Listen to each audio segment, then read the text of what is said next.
Mr Speaker, today I rise to speak on the to respond to the Premier's State of the State address.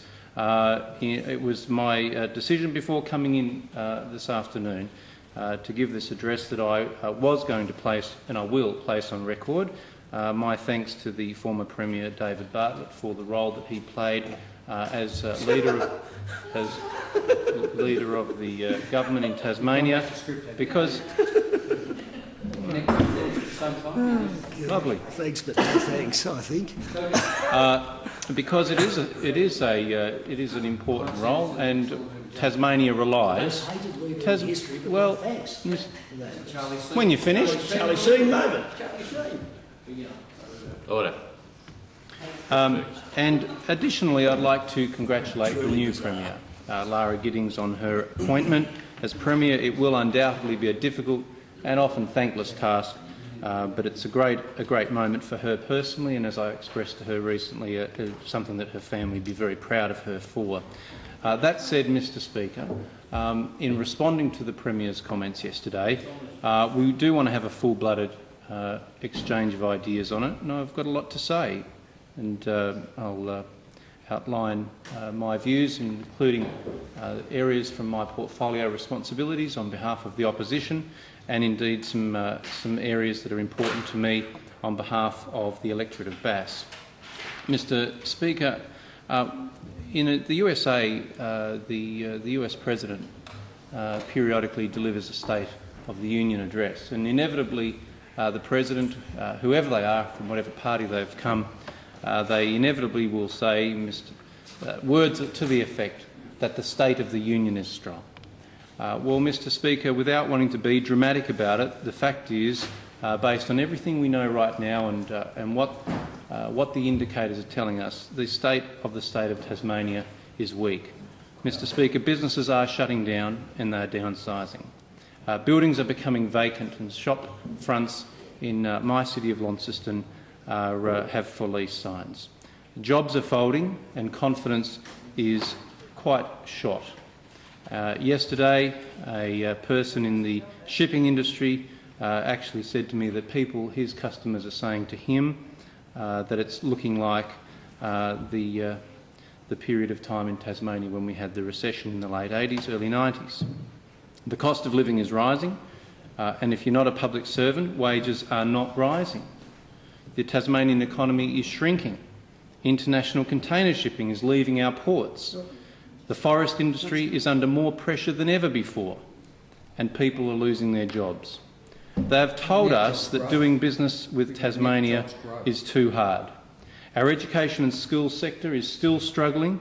It really is, in large part due to the vandalism that was imposed on it by the member who's just left, who's just spoken, the former Education Minister, Mr Bartlett, who inflicted so much hurt and harm on our education system. Prior to the last election, of course, that's something that the Greens agreed with us on. But today teachers are experiencing very low morale, and frankly our results, which is what matters, our student performance results are among the nation's lowest. Mr Speaker, many of our roads and much of our infrastructure is in decay.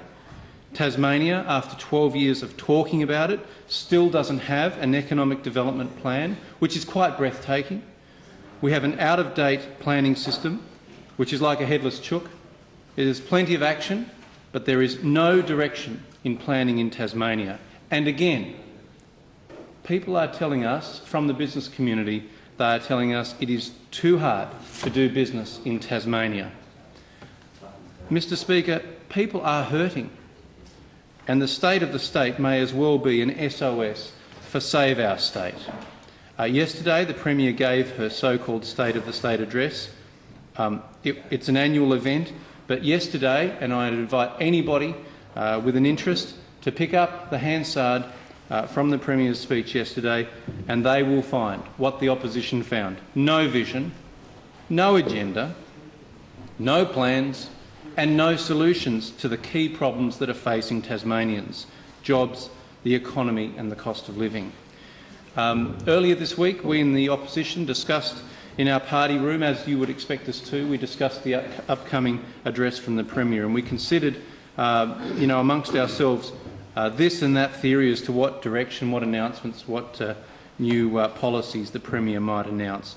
But it all turned out to be an unimportant worry, because what we heard yesterday was just platitudes, pats on the head, rhetoric and motherhood statements.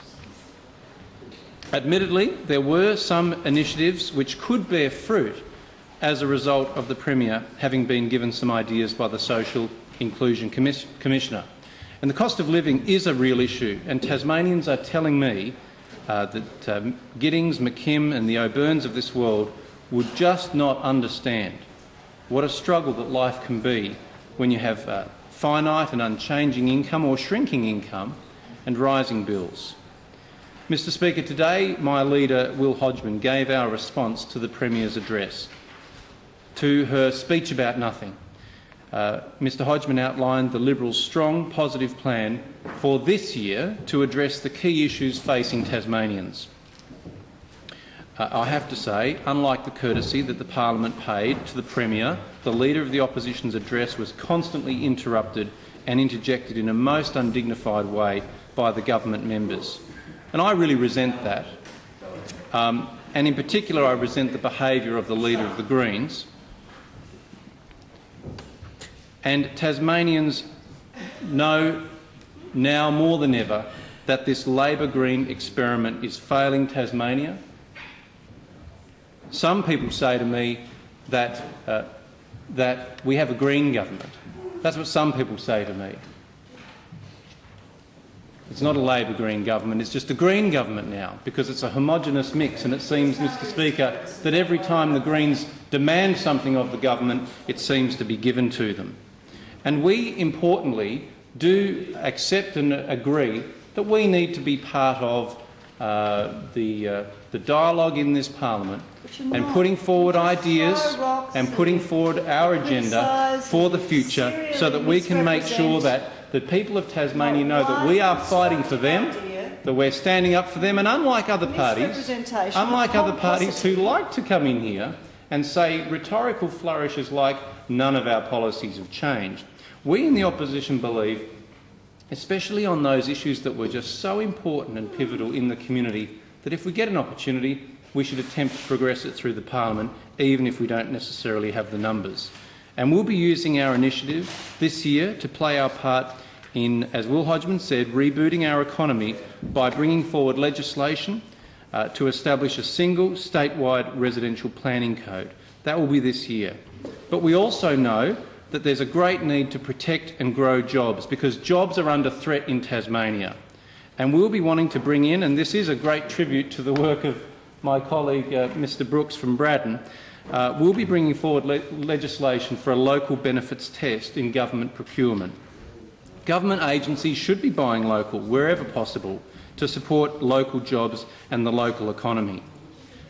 We're also showing our commitment to putting unreasonable constraints off business to let them take hold of opportunities by pushing for the implementation of our red tape reduction. It's a one-on, two-off requirement, and this stands in contrast to the government's approach and its form in this area to red tape for businesses who employ, and their policy approach is one-on, two more on.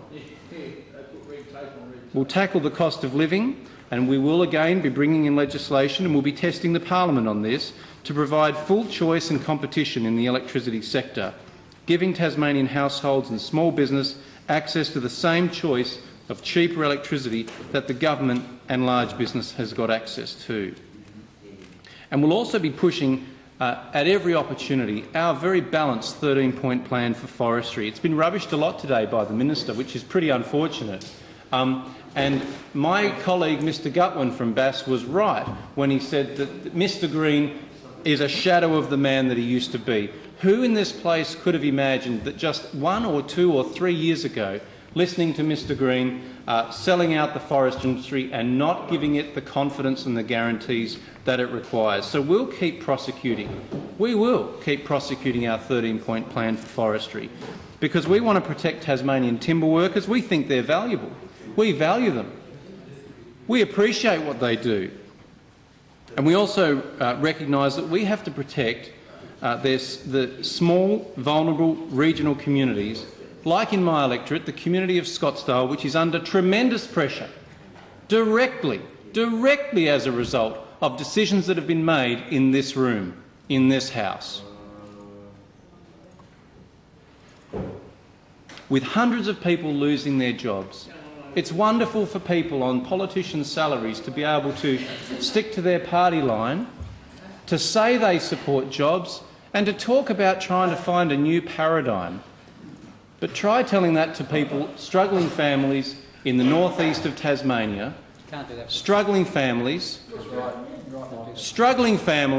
who are facing the prospect of having been through 2 or 3 years of agony with a decision hanging over their heads. Finally, that decision's been made, and in the next 4 to 6 weeks they will lose their jobs and have a very uncertain future. With the tremendous amount of economic activity that's about to take place in Queensland, I fear that we will lose many of these families. They are Tasmanians. They're northern Tasmanians. They're people I care about very deeply. And I can tell you, Mr Speaker, they really feel let down, abandoned and tired. They're tired. They feel as though the talk has come to nothing. Talk, and it's come to nothing. I well remember in 2007, I well remember in a previous role when I was the federal member, and we were confronting this challenge in the northeast for the first, for what back then was the first time. And the people of the northeast really had a crisis on their hands, and different people, different levels of government had a different response to attempt to soothe the problem in the local community. But, Mr Speaker, 3 years on, 4 years on, they're still losing their major employers in that community. What future does Scottsdale have, Mr Speaker? What future does it have? The least we could be doing, the very least we could be doing, is confronting the challenge by accepting and realising what forest policy will do to a local community. Adjournment issues. Mr Rockliff. We move it?